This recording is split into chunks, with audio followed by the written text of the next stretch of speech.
America's presidential history is a tale of generational shifts, with each cohort leaving its mark on the nation's trajectory. Our first two presidents, Washington and Adams, and a majority of the signers of the Declaration of Independence were all from the Liberty generation that guided the Republic through its arguably most vulnerable and formative years. Fast forward to the Lost generation, born between 1883 and 1900. This generation steered America through World War II, the Great Depression, and the early years of the Cold War. They, in turn, passed the baton to the greatest generation, born between 1908 and 1924. JFK, LBJ, Nixon, Ford, Reagan, and Bush 41 navigating America through the end of the Cold War, presiding over significant civil rights advancements, and even putting a man on the moon. The greatest generation's 32-year reign from 1961 to 1993 seemed a fitting capstone to their contributions. However, as we near the end of the 2024 election, we face an unprecedented scenario. Historically, generational leadership lasts around 30 years before the next generation comes of age and steps into the highest seat in government. But not so today. The baby boomers, born between 1946 and 1964, have almost exclusively occupied the Oval Office since 1993 and threatened to extend their hold on the presidency into a fourth decade. Since Bill Clinton's inauguration, the boomers' tenure has already surpassed previous generational cycles, and the 2024 election offers no respite.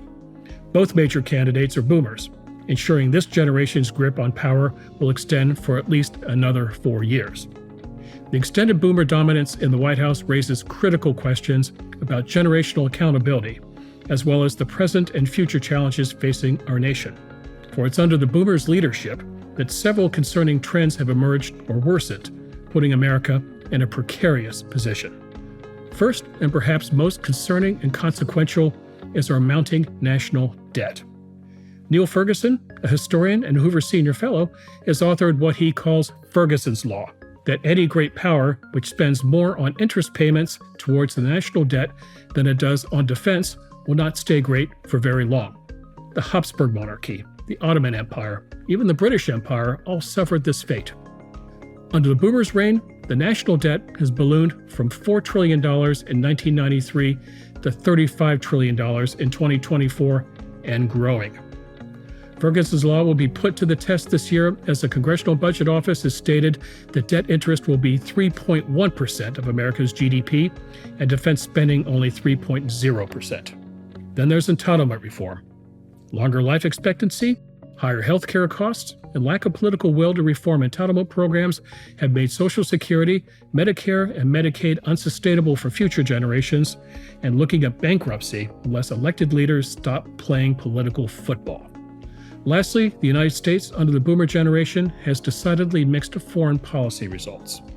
While there have been success stories, such as confronting the scourges of AIDS and malaria in Africa, failures in Somalia and Rwanda, the rise of ISIS, the seemingly forever wars in Afghanistan and Iraq, the inability to thwart Putin's ambitions, and escalating tensions with China all plague this generation's record. The question is, can the next boomer president break from these patterns and address these issues which their generation has either created or exacerbated? To tackle this dilemma, how about a boomer debate? Whether it's the two boomer candidates or candidates from newer generations in future elections, the long-term consequences of boomer policies are coming home to roost, and they must be debated openly and in the least partisan way before the damage is irreversible. Most importantly, the idea of generational accountability needs to take root in the American psyche. While we talk about age limits for politicians, we must also consider the consequences when one generation remains in power too long and may no longer represent the majority of the country, its people, their interests, their perspectives, or their values.